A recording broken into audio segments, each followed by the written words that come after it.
L'association Marathon Seine-Eure a permis à Julien de parcourir 10 fois le marathon local. Et pour lui, ce sont des moments de plaisir.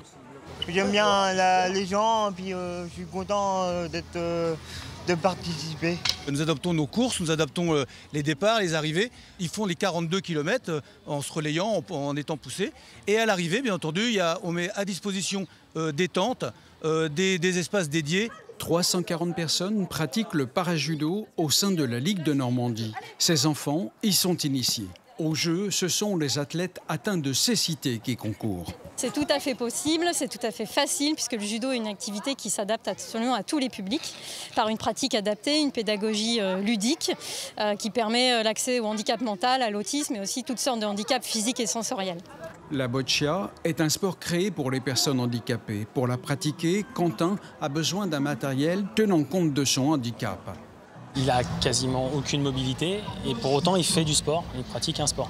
Et c'est cette image-là qu'il faut arriver à briser et de dire voilà, c'est pas parce qu'on n'a pas du tout de mobilité qu'on ne peut pas faire de sport. Pour jouer au basket, un fauteuil coûte en moyenne 3 000 €. Le transport, l'encadrement sont aussi des freins à la pratique sportive. Surtout en plus dans les campagnes, c'est assez compliqué. Souvent, ce sont des clubs qui ont peu de moyens. Prendre un coach de sport adapté ou de sport santé ou d'handisport, ça coûte parfois cher. Pour y remédier, l'agglomération Seine-Eure vient de créer un club inclusif afin de permettre à toutes les personnes en situation de handicap de faire du sport.